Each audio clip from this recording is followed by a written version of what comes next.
here for the evening. We are very happy to have Dr. Frederick W. Gooding with us, Gooding Jr., sorry.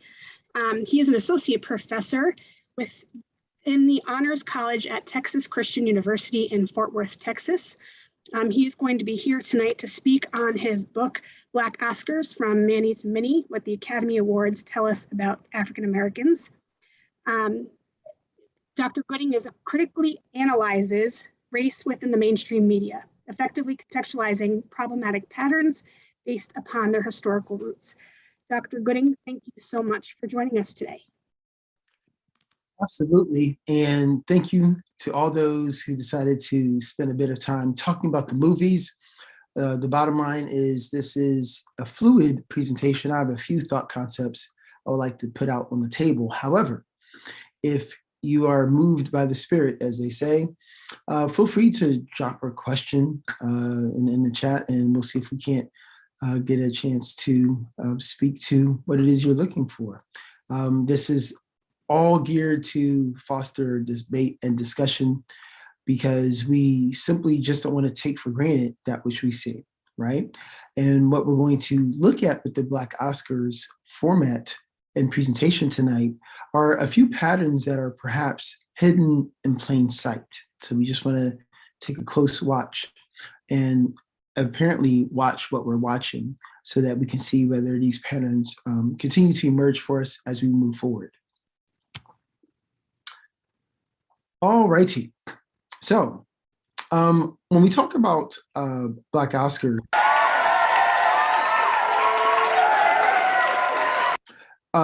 we just want to start with the premise that everyone loves the movies, right?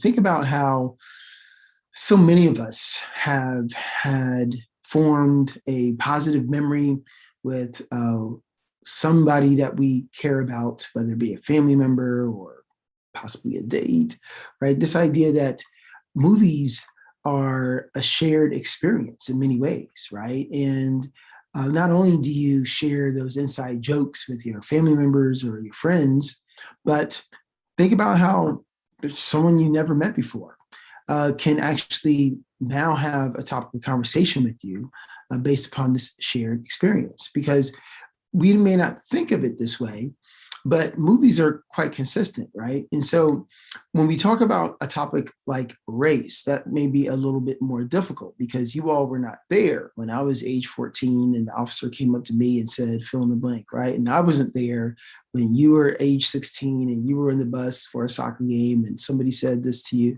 So, I mean, it's hard for us to reconcile these different experiences. But when it comes to The Empire Strikes Back, if we all saw the movie, then we all have this shared experience. Even though we may not have met one another, the bottom line is that we know if you saw that movie that certain things happened in a certain order. And either Han Solo saved Luke Skywalker on the planet of Hoth, or he didn't, right? I was trying not to use too exclusive an example, but if you saw Empire Strikes Back, you know exactly what I'm talking about. But bottom line is, movies are a shared experience. And so what we want to do is simply use movies as a bridge for us continuing to have conversations, even about something as meaningful and complicated and difficult as race. So consider yourself lucky. You have 2 tickets to the hottest show in town because we are indeed going to try to peel back the curtain just a little bit. So getting right into it. The subtitle, which is a little lengthy, but perhaps necessary, is Black Oscars, From Mammy to Minny, What do the Academy Awards tell us about African Americans? ? So let's start with Mammy. If we're talking about From Mammy to Minny, let's just figure out who Mammy is. Well, before I answer, I guess maybe I'll ask some members of the audience. Does anybody know who Mammy is? Is anyone willing to offer a suggestion or an answer in the group chat? Who is Mammy? Does anyone know where Mammy comes from? Because actually Mammy is the name of 2 things. A specific movie character when we're talking about Oscars that won an actual Academy Award.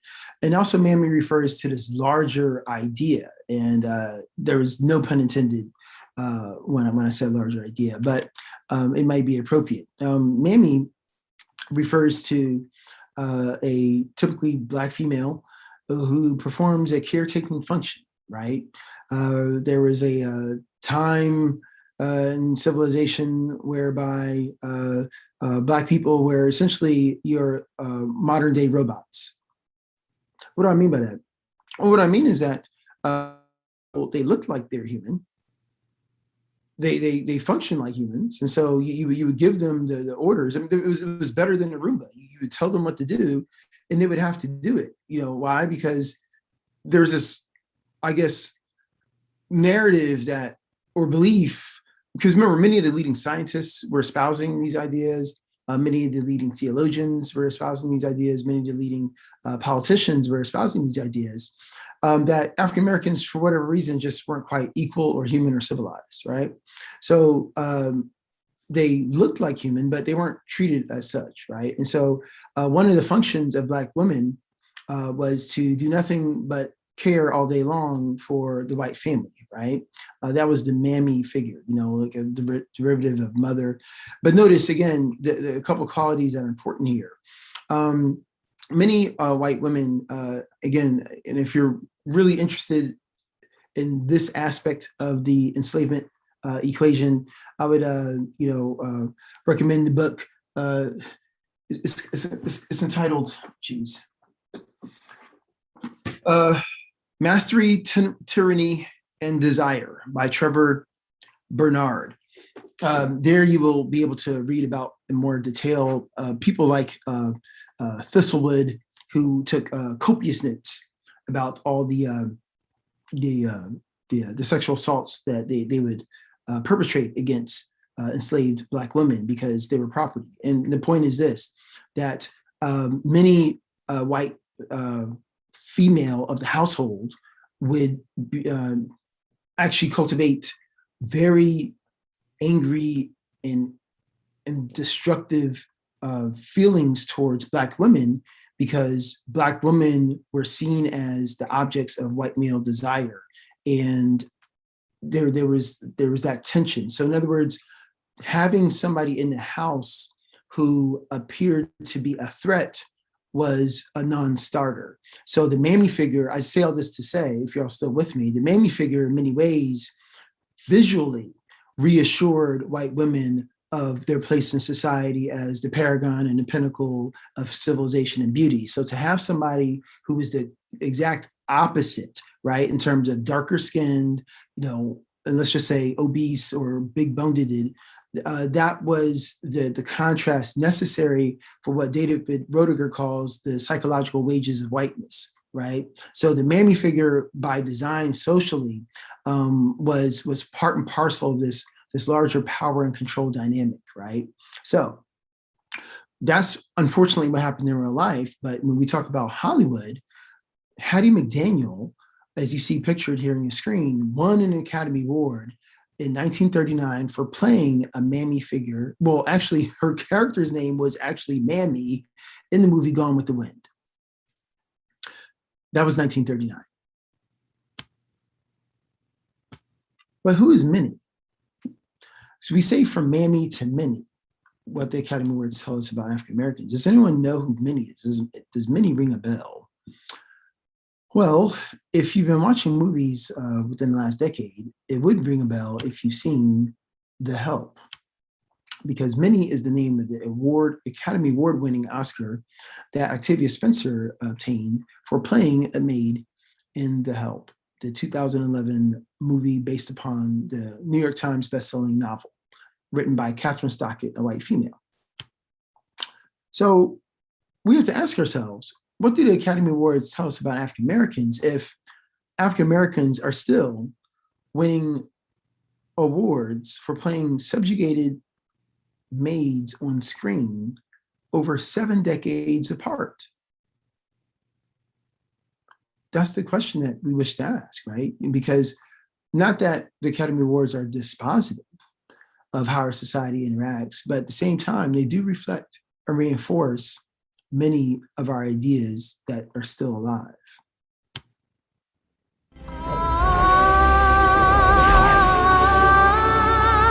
And so why the Oscars, right? We talked about Mammy, we talked about Minnie, but why the Oscars? Well, quite simply, the Oscars are a big deal. They may not be a big deal to you or me. You may decide to do something else rather than sit down for 4 hours and watch, people you don't know parade along a rich carpet with, not rich carpet, but red carpet with, richly attired wardrobes and jewels and whatnot. But the fact of the matter is that it is a big deal to many, many people. In fact, it's such a big deal. The Academy Awards are only the second most viewed television program on planet Earth. I hate to phrase it like that and sound melodramatic, but it is the truth.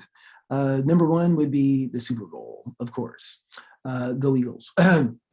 So we're talking about a lot of eyes are watching. And because so many eyes are watching, and because of the significant size of the audience, the Academy Awards are able to command roughly $3 to $5 million for 30-second ads, right?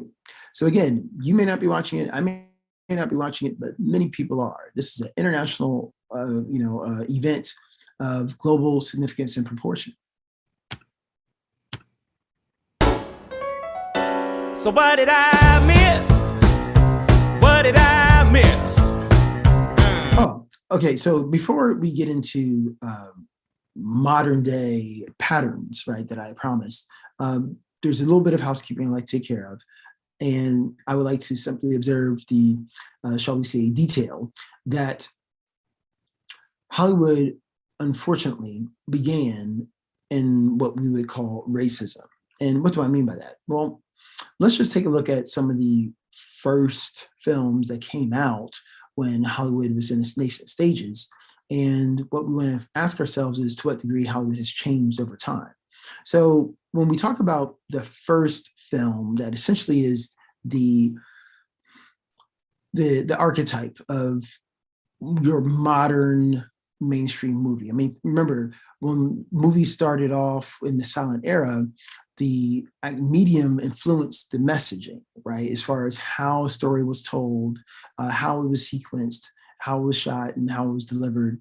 And so D.W. Griffith receives a lot of credit. And in fact, at many a film school worth of salt today, you will still have this movie screened.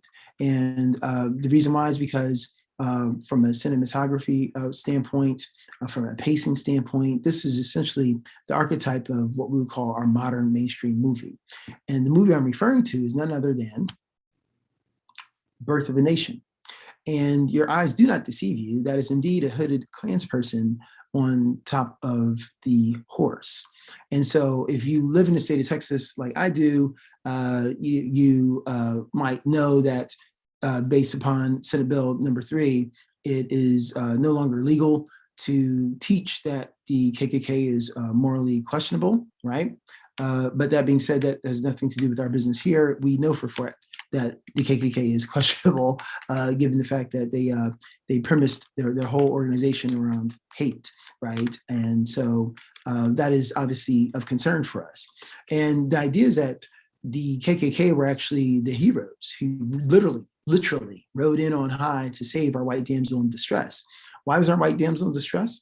Only because she was under the lustful, lascivious eye of a licentious black male. Actually, this black male was a white male played in blackface. And if you don't know, blackface, ladies and gentlemen, is patently offensive. I would not recommend going out in blackface for Halloween.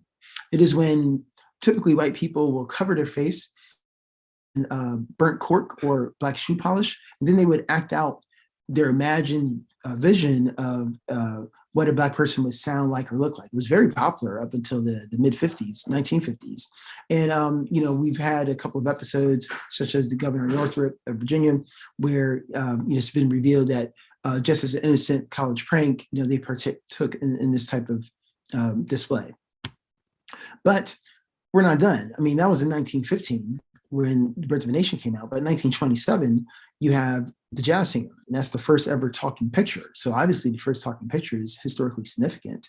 But the content was that of a white male named Al Jolson, a Jewish male, who did not want to be limited to the family's vision of being a cantor, meaning that he was supposed to sing, in Hebrew, in the synagogue, the religious incantations, but he wanted more for himself. He wanted to make it in show business. And so he wanted to be a minstrel singer, Mammy, right?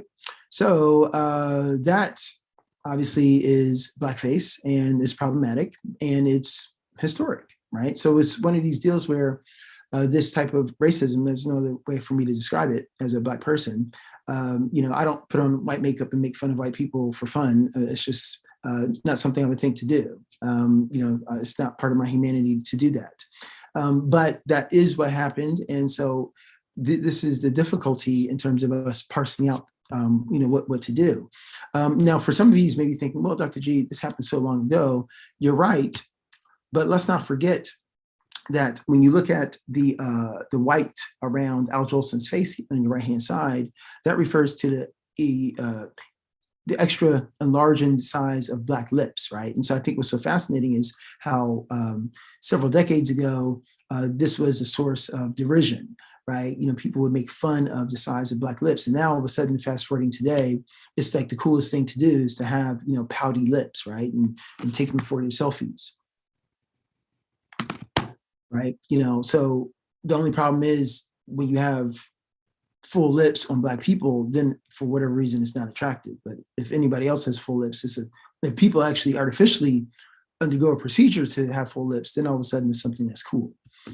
And going back to the blackface piece, let's not forget our good friends at the Academy chose Tropic Thunder as a movie that was worthy of a Best Supporting Actor Academy Award nomination. Yes, Robert Downey Jr., this is a picture of Robert Downey Jr., aka Iron Man. He was nominated for Best Supporting Actor for Tropic Thunder not that long ago. So this idea of using blackface to leverage laughs is maybe perhaps an idea that hasn't been fully extinguished. And so speaking of which, this reminds me of, I think, a concept that may be helpful and useful to many of you who are watching and reviewing, this idea that racism has changed over time, but to what degree? So many of us are so eager and quite impatient, to get rid of the vestiges of the old, obvious, and offensive racism, right? And so when we think of the old racism, when you think about, say, the hooded Klansperson, when you think about the burning cross, these are the obvious, overt, and ugly vestiges of a racist society, of which, unfortunately, we had to contend with. And so the question is, because we see less of the KKK, perhaps, or because we see less of public lynchings, because I'm in the state of Texas, and Paris, Texas, I believe, is the site of one of the largest recorded lynchings. I believe 19,000 people showed up for a Black man to be killed illegally. I mean, if you're thinking about it, right? So because we see less of that, the question is, has racism evaporated? Or has it simply evolved, right? And that's what we want to look at, right? In terms of when we look at, racism, is it still a train, but a train that has maybe taken on a different type of style, right? And that's where the Oscar analysis I bring to the table may be helpful with respect to us being able to observe patterns today that maybe are a bit more subtle, suave, and sophisticated, but nonetheless may still harken back to some of these patterns of old, right? And much of what I talk about is based upon another book that I've written, you see in your lower right-hand corner. It's entitled, forgive me, my publisher makes me present it this way, but it's entitled, You Mean There's Race in My Movie?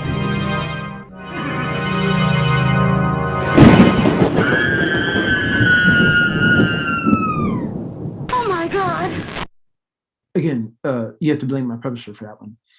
And so what we want to do is, in terms of understanding how this training may have evolved, perhaps, we want to look at what I call the 5 Black Oscar angles, right? And this is essentially the crux of the book.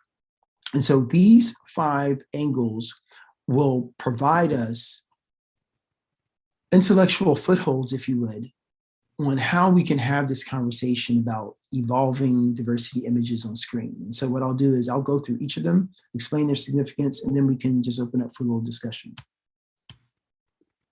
Oh, and lest I forget, the 5 Black Oscar angles were inspired by the actual Oscar statuette itself, because when I was actually doing research out in California at the Academy of Motion Picture Arts and Sciences, I actually had the good fortune to hold an authentic Oscar in my hand. Long story, but I did. And that's when I had a chance to notice, if you see here at the base, that there were 5 circles. And I asked the librarian about them. And that's when the librarian explained to me that the 5 circles represent the 5 original branches of filmmaking. So I said, Eureka, wouldn't it be nice if we had symmetry with respect to 5 and 5? And so that's how the idea was born. Or as Lady Gaga would say, a star was born. So wait, so what, right? Okay. What we're talking about is absolutely significant, because when we think about the images that we see on screen in the polished movie product, we have to be mindful that the Screen Actors Guild is one of the most powerful unions in our nation, believe it or not, right? Isn't that ironic that out in California, where Tinseltown is viewed as this a dynamic, liberal, open, free-thinking space, of which it is, but yet it's one of the most heavily unionized. There's nothing wrong with people getting together to protect themselves, but the bottom line is that whites barely outnumber all other actors, right? You must be a part of the Screen Actors Guild to be a member of any movie set, television show, or even a commercial. But here's where it gets more interesting. While whites are overrepresented barely in the Screen Actors Guild, right? I don't want to rush past that detail. It's still significant. We all know that if we turn on our TV tonight, that most of our sitcoms we're going to see are going to feature mostly white cast. We already know this instinctually, but here's where we really get a chance to see some of the glaring gaps in our disparity with respect to diversity, equity, and inclusion. Our Writers Guild of America is not nearly as diverse. And as you see, 10% is for everyone else, and whites are responsible for 90% of the material that we see on screen. So it's not to say that whites are necessarily inherently bad, but if you only have one perspective in the room, then there's going to be a limitation, right, as to how you may be able to speak adequately or effectively to other points of view or experiences of life. And finally, we see the Directors Guild of America, where ironically, the most powerful position on set is where we have the least amount of diversity, equity, and inclusion, right? And mind you, if we were to aggregate this out for blockbuster movies that were released in the summer, this number might be even more pronounced, because the 2% includes all television, commercial, and film, movie products. And again, when we talk about diversity generally, this is nothing new that I've discovered. People out actually in Los Angeles have been documenting this for some time in terms of the infrequency of opportunity, right? And so that's why I think the Oscars are an excellent bellwether for us, because if roles are so far and few between, then we simply want to apply another layer of analysis and really understand what it is that we're seeing. Given the fact that it's difficult for any actor or actress to obtain a nomination at this level, and all the more so given the paucity of diversity we have in Hollywood generally. So, in terms of the actual numbers, just to give you use a preview, here are the numbers. My book covered the 91 period of the Academy Awards this past April. The Academy Awards were in April, not February this year, was the 92nd. So my data must be updated, but the book itself was published with 91. We see that the numbers to your far right indicate that there has not been much diversity over the years with respect to African-American winners or with respect to total nominations. And then when we look at winners, the numbers are absolutely equally as stark, right? And so there's been a total of 20 Academy Award wins throughout the whole entire history of the Academy Awards. And when I say 20 wins, I'm referring to the primary acting positions of Best Supporting Actor and Actress and Best Actor, Best Actress. There have been a smattering of African Americans who have won awards, behind the screens, but they've been so statistically small and insignificant as to not really, warrant their own category for analysis. I mean, for example, if you've only had one Barry Jenkins, Black director who ever received, an Oscar for screenwriting, then there's really not much data to crunch there. So let's go back to the Black Oscar angles that I promised earlier as a way for us to create a means for talking a bit more objectively about what it is that we're seeing on screen consistently. So the first one, Black non-American, is one of those ideas that you probably saw, but just took for granted, perhaps. And that's the idea that nearly a fifth of all Black Oscar nominations are actually of individuals who are not American. So what does that mean? So let's take Cynthia Erivo, who was nominated for Harriet. By the way, she was the only Black nominee that year. But we are not impugning or disparaging the actress herself. It is a difficult job, and we simply want to acknowledge that she has been applauded and lauded for her acting chops. But at the same time, what we want to point out is the paucity of opportunity for those who were born in this country and seek to have their image represented. Because what it speaks to is the lack of power and control of African Americans to fashion and promote their own image. I mean, think about how most movies you've seen dealing with African American experience, are not, fully told from, or all the means of production are not fully controlled by African Americans, right? Color Purple being a famous example of Steven Spielberg. It was a great movie, but the idea is that it still was just coming from a white male, perspective, right? In terms of being a director. And so when we look at the actual actors themselves, it just speaks to this idea that, first of all, the Black experience is quite complex, right? A Black person from, Jamaica is going to have a completely different experience than a Black person from Cameroon, who's going to have a completely different experience from a Black person from Detroit. Now, what they all may share in common is that from across the street, they're not white, and therefore society judges and treats them a certain way, which is unfortunate. They may share that in common, but the idea is that just because they're Black, that doesn't mean that they all have this monolithic existence. And so for those who are of the African American experience, right, what does it mean if you hire somebody from the UK, that's where Cynthia Erivo is from, you hire somebody from the UK to play a distinctly African American heroine? Harriet Tubman wasn't exploring space. I mean, she was an individual located in America who specifically crossed the border to ferry numerous individuals to freedom in America. And so what you're telling me is that walking the streets of Los Angeles, you can't find an African-American female who would be willing to portray this role. Again, nothing against Cynthia Erivo, but it speaks to the larger system and opportunity or lack thereof. Crossover. Over a third of all Black Academy Award nominees, right, over the 91 year period I studied, actually weren't actors. They may be movie stars, they may be well known, but they're not classically trained actors, as we said, right? So think about how so many Black movie stars are actually what we call crossovers, meaning that they were a famous television star, they were a famous musician, or maybe even a sports figure, and therefore they leverage that popularity into the film. It's a win-win for Hollywood because they don't have to spend the time or energy cultivating an A-list star. I mean, think about how Tom Cruise, even though he's been seen jumping on couches in late night television, he didn't jump out of the womb as an A-list actor, right? I mean, he was cultivated over a series of projects.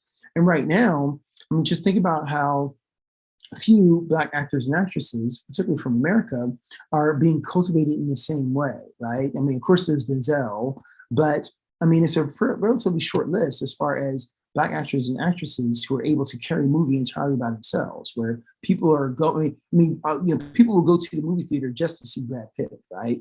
Because he's Brad Pitt. But to what degree are we seeing the same type of consistency with African Americans? And so it's a win-win for Hollywood in that, take a movie like Fast and Furious. Well, let's just use Ludacris and Tyrese. They're well-known music stars. Everybody recognizes them. And those music star fans will now come to the theater to see our movie.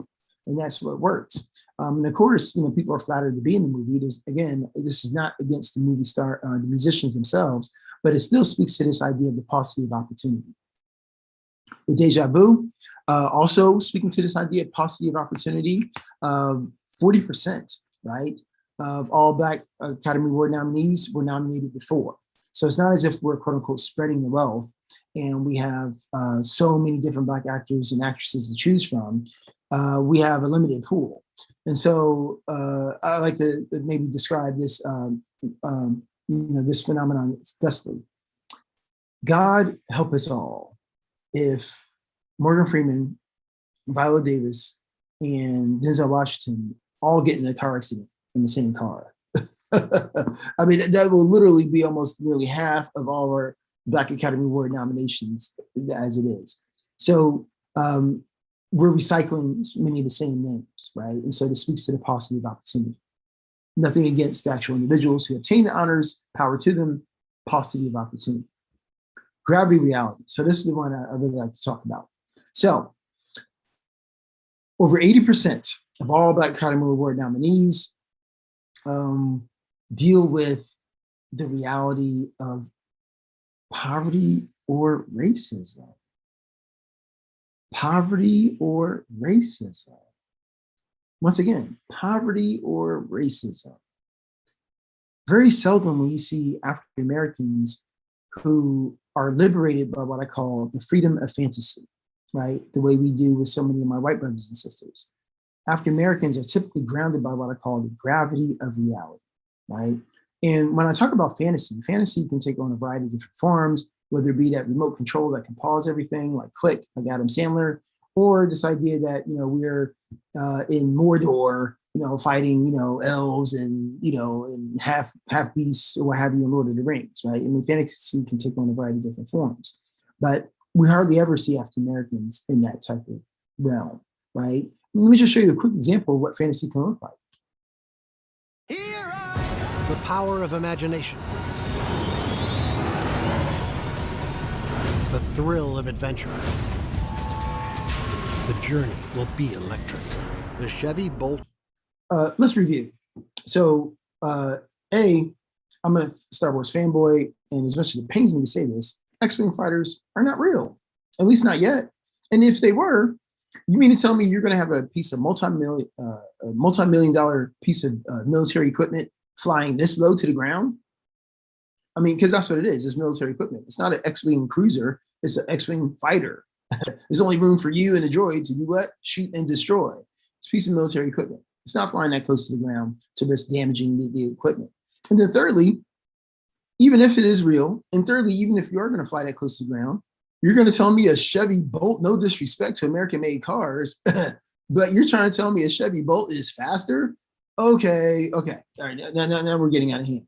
But the point is, it was fantasy. The car was going into hyperspace. We don't even think about it. It's just fantasy is so very readily accessible in terms of imagination, power, possibility with my white brothers and sisters. And think about how that translates. Remember, I'm a university professor, at a school that features many influent white students, right? Not all of them are, but many are. And you see how being raised in this milieu, in this mindset of, let's think about possibility, and there's always another way. I mean, they'll always come to me with these scenarios and looking to manipulate, what if I do this and what if I do that?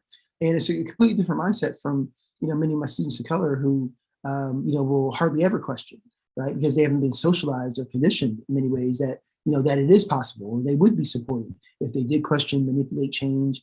And so that's the unfortunate byproduct of the gravity of reality. At the end of the day, maybe I want to fly in space too. And then finally, still in the struggle, I think what's also fascinating is that, and I need to update this because to include Daniel Kaluuya's Oscar-winning role for Black Judas, but nearly a quarter of all Black Academy Award nominees died before the end of the movie.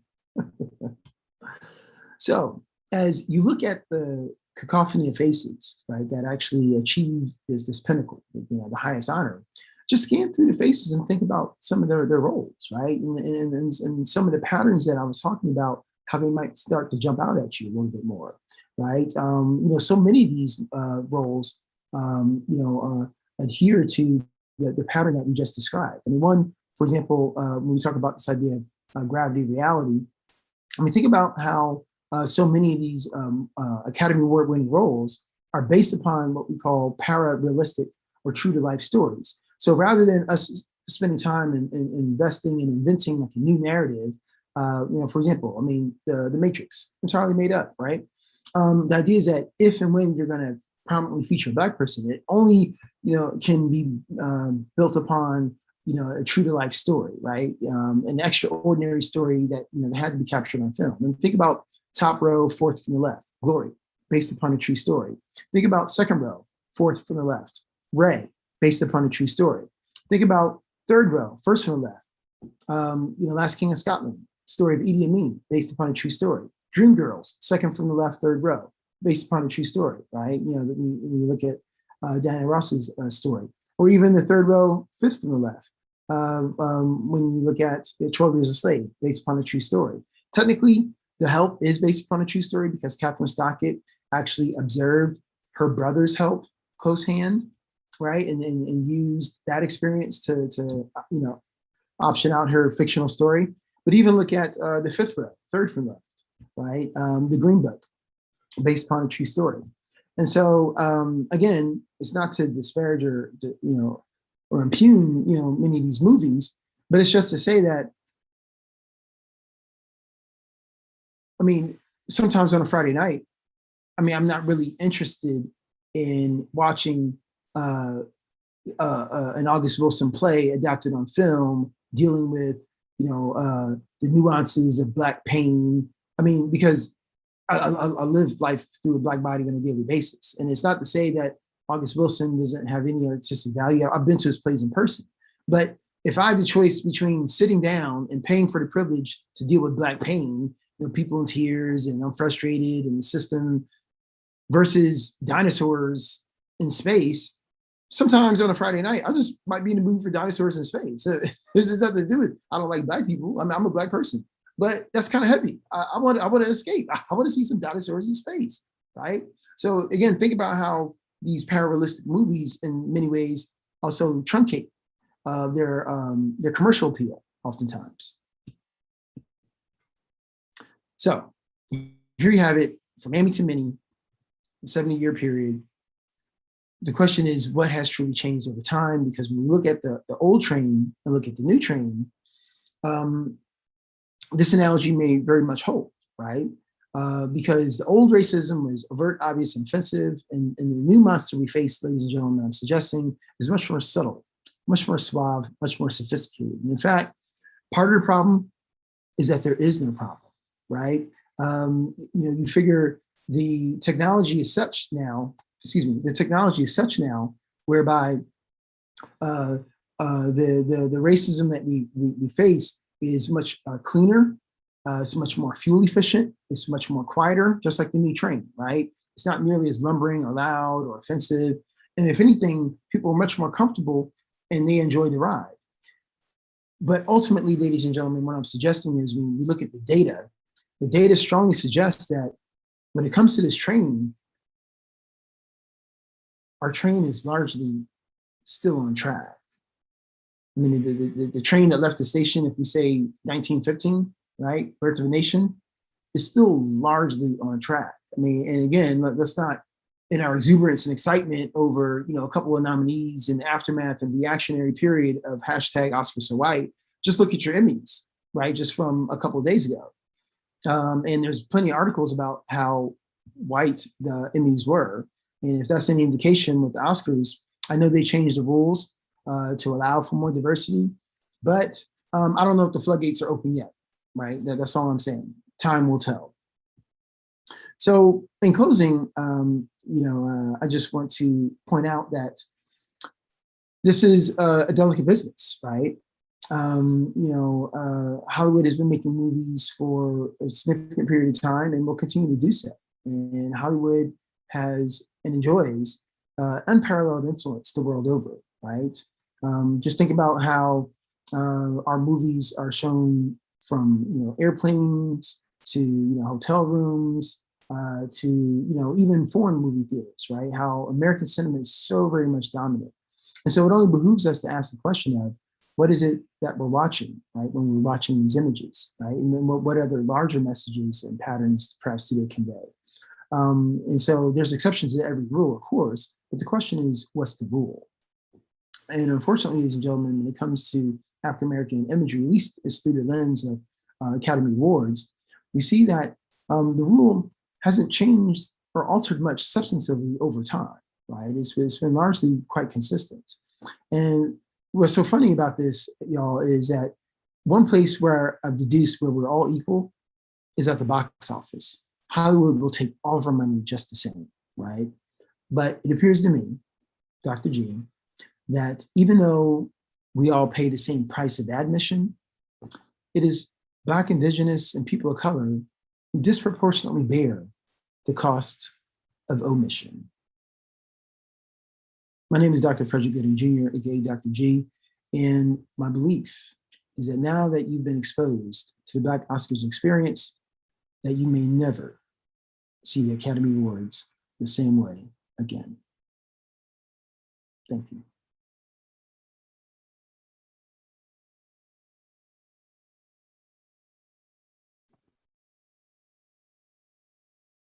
So Dr. G, I have a question for you. Sure. Someone had asked back when you were talking about the disparity between the percentage of roles that are given out. They wanted to know what we as consumers can do to help change this. Okay. So in terms of what can we do, I think this is part of the solution, right? Us gathering together, sharing ideas and perspectives to see what we can reconcile what it is that we're seeing. Because I think what's so very fascinating is that we can all see the same thing, but not see the same thing. And here's the reason why. Part of the reason why is because of what we bring into the field. Again, I told you earlier, I teach at a school. I'm very proud of my students. I love my students. They're very smart. But here's the deal, right? And I'm answering your question. I teach in honors college. And so the average SAT score is like north of 1450, average, right? The average ACT score is north of 31, average, okay? These are smart kids. So smart, but yet, dare I say, so clueless when it comes to these matters. And the only reason why is because nobody's been educated, nobody's been exposed, and nobody's had any meaningful experiences, right?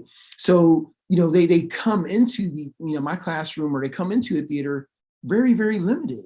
And so, if you're not sensitive or aware, it's very difficult to pick up on, the nuance and understand the historical connection and why that's offensive. If you just have never been exposed, right? And so I believe most people in the world are good people, but many of us are limited by what I call the 3 E's: limited exposure, experience, and education. And so I think, a forum like this is an excellent start in terms of, oh, you know what? I never really thought of it that way before. I kind of noticed it. I just didn't know how to articulate it. And I felt that way. This is a great start. And hopefully the book will provide, additional verbiage, so that we can be a bit more consistent in having this conversation, maybe even having this conversation later on tonight or tomorrow at coffee. I think that's how we as consumers, help change, because the more we heighten our awareness and exposure, the more I think we're going to simply naturally alter our appetite. And the last thing I'll say to the appetite is this, right? Several years ago, not to bore you all, but I was diagnosed as pre-diabetic. And so here's the deal. I, like nobody's business, love donuts. No. I do not think you understand. No. Just the smell, like just the hot, the glaze. No, you don't understand how much I love donuts. But here's the deal. When the doctor sat me down and said, "Hey, Dr. G, you're in a borderline here," that information that exposure, that education.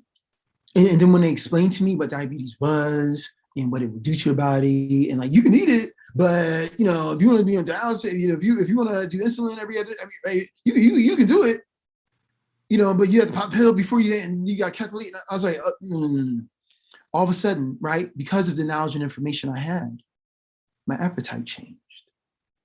Now, I'm not forsworn off of donuts, right? Because the kids, they like to stick it in my face, and so I'll have like a piece or a pinch every now and then, but I can't do it the way I did. My appetite has changed. You understand? And now that I know what it does to me, and now that I know my appetite has changed.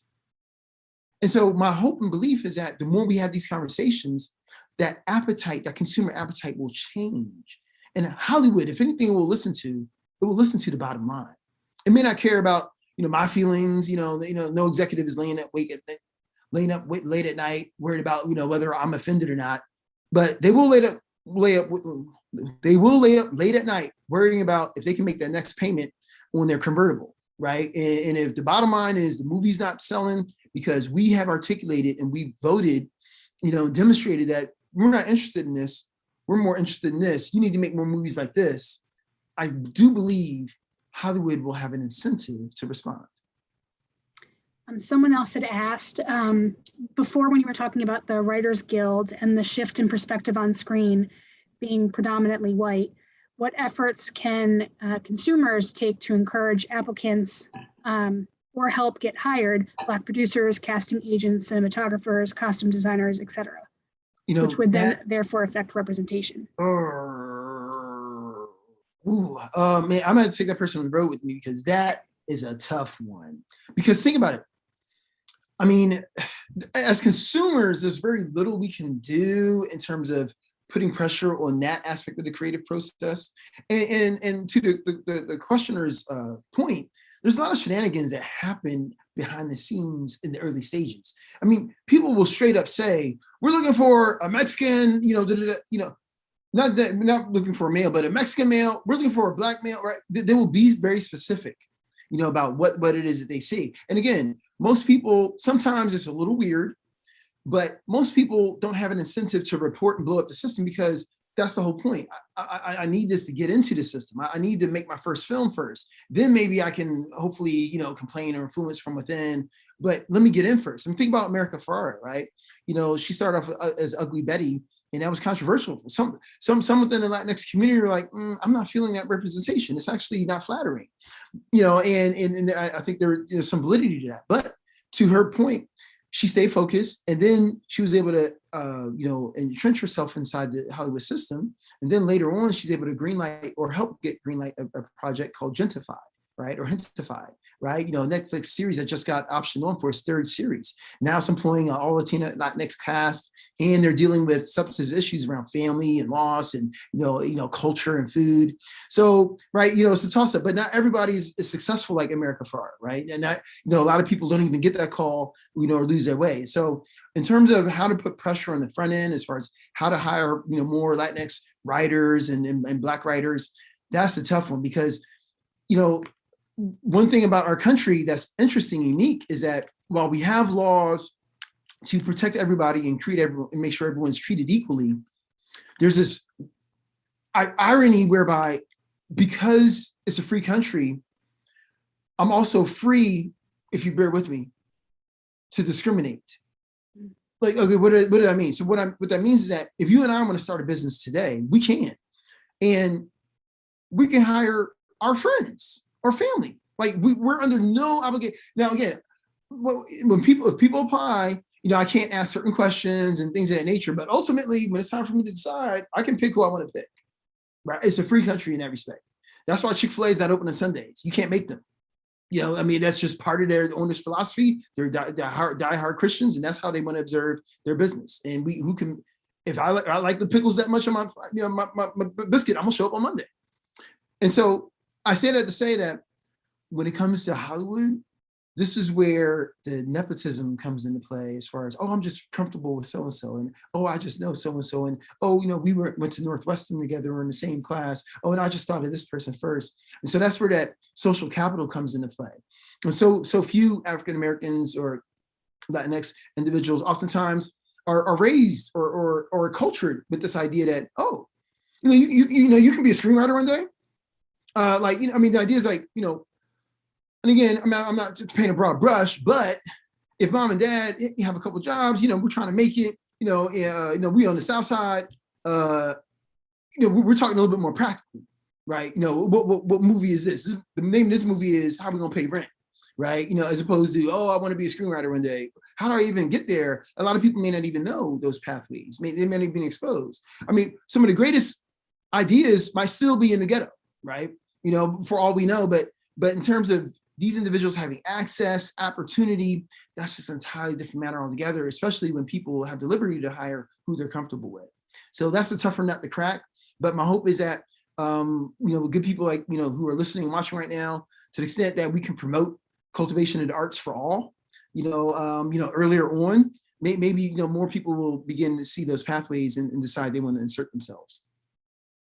So we've seen some major moves within film in terms of Tyler Perry starting his own studios, Ava DuVernay working to create an app to help at least highlight different creator voices within different spaces, whether it's through cinematography or writing or directing. Do we think that that's a good place to start to at least find some of these voices or to make space for creators to get backing on some of these pieces? No, absolutely. I mean, these stories are encouraging, right? I mean, in so many ways, Tyler Perry is the American dream, right? You go from homelessness and sleeping in your car to owning your own studio. Like, this is amazing. But I just want to also point out that Madam C.J. Walker also made $1 million in the 1920s in the height of Jim Crow racism, where there was no ambiguity about Black people's place in society. So in other words, there's always an exception to the rule, right? And that's what I was saying earlier, but what's the rule?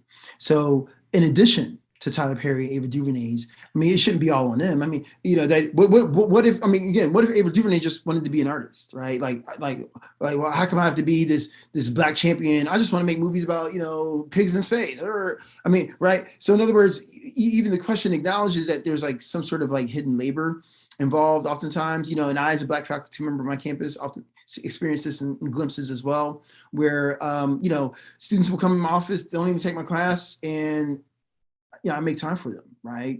Because I just know what it's like to be, an environment, but at the same time, if I'm to do my job, I mean, technically I'll be, sorry, son, I need to move on, or people ask me to be on this committee, and, oh, can you please show up here and speak on this? And, so this idea that implicit in my role in a majority white environment is that we actually kind of sort of want you or need you to do more than what anybody else in your position would have to do. But that being said, my question is, how can some of the larger institutional systems, replicate what Tyler Perry is doing, on an individual level, what Ava DuVernay is doing at an individual level? I mean, listen, these studios have known about this issue for years, right? If anybody knows, they know. They're the ones doing the casting and watching the numbers carefully. They know how much diversity or lack thereof they've had for years. I mean, these reports started coming out, believe it or not, in the 1940s about, oh, what can we do, and things of that nature. And lo and behold, it's like this little cycle. It'll flare up for a little bit and become a concern, and then it's a matter of just going back to normal. So even with, for example, the new criteria for which films can be eligible for Academy Awards. Like, there's like these, A, B, C, and D, right? You have to have, many have pointed out that if people are clever enough, if you hire enough white women, right, you still, get your diversity boxes checked. Yes, women are subjugated in our society. Absolutely, white women are, get paid less and are objectified in abominable ways even today. But if you're a white woman, your experience might be different from a Native American woman, right? Let's not overlook how Sofia Coppola just happens to be the first woman to win an Academy Award.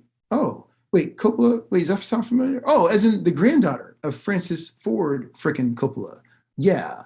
Oh, and then, the first female to Catherine Bigelow, I believe, to win an Oscar for a movie that won Best Picture. She didn't win Best Director, but the film won Best Picture, Hurt Locker. that same Catherine, I believe, was the former spouse of James frickin' Cameron, and as in frickin' Cameron, as in from Alien to Avatar. So it just so happens that these two white women, and again, I appreciated both movies. Lost in Translation was awesome.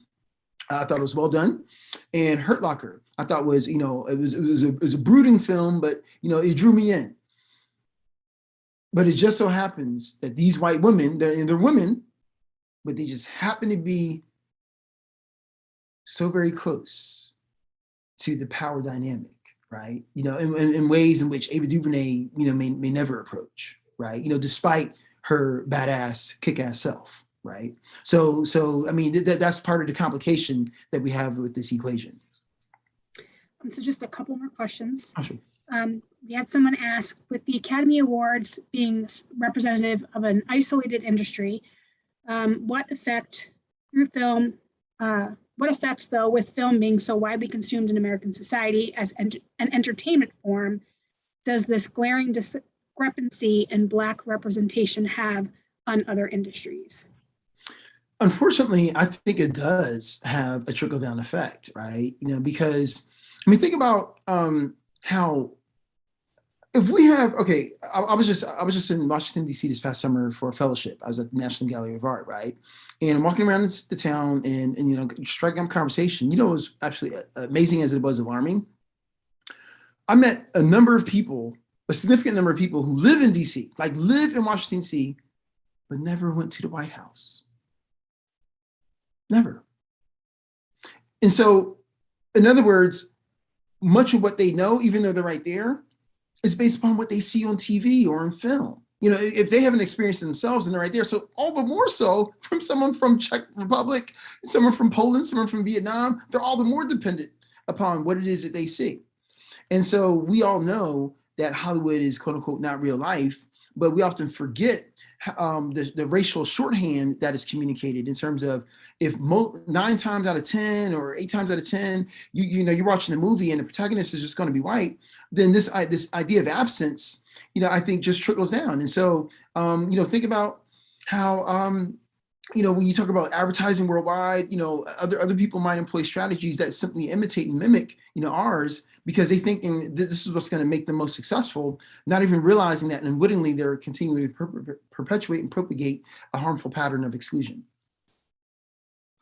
So now, just to finish up on your own personal works, what else can we learn in your book that you didn't have time to cover today? And what other writings have you written that we could read or that you would recommend that address racism in cinema or African-American cinema studies? Wow. Okay. So in terms of something I learned, that, maybe didn't come out in this presentation, I think it's that I really had a chance to appreciate just how much movies mean to us, and so that phrase, but it's just a movie, nothing could be further from the truth. We all have a short list of 3 to 5 movies where, in the right framework, we're going to be reduced to tears, or, we're going to be, lost to space because they mean something, they connect with us, there's something about seeing, the human form in motion. And I think that while we might say conveniently, well, it's just a movie, let's not take this too seriously.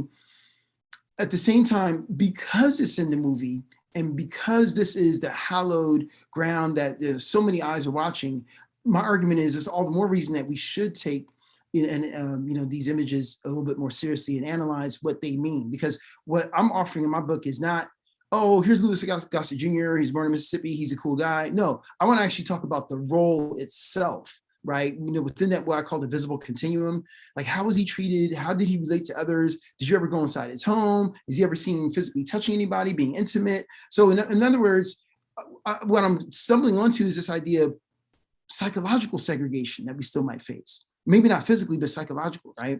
And so in terms of what I would recommend to, for those who are interested in reading up on it, I mean, you may want to start with, the head honcho, and that is Donald Bogle and his classic, Mammy's, Coons, Toms, Mulattoes, and Bucks, because, I mean, he really did a thorough job in outlining, many of the patterns that I simply wanted to build upon, and carry forth his work. And so I'm indebted to Donna Bogle, and I'm indebted to all those who were, tuned in to at least consider the idea that even though there's your perspective, there always might be another way to see that which is hidden in plain sight.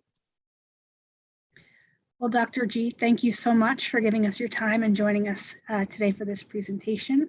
Thank you all for joining us, and I hope you all have a great night.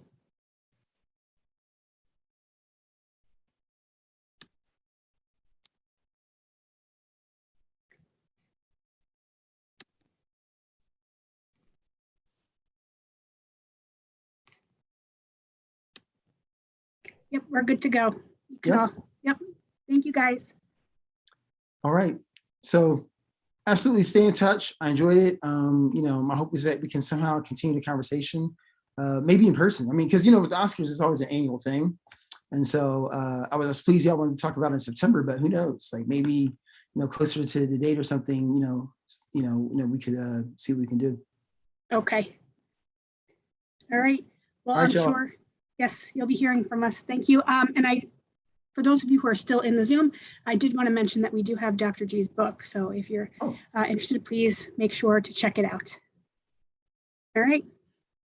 Thank you all. Have a great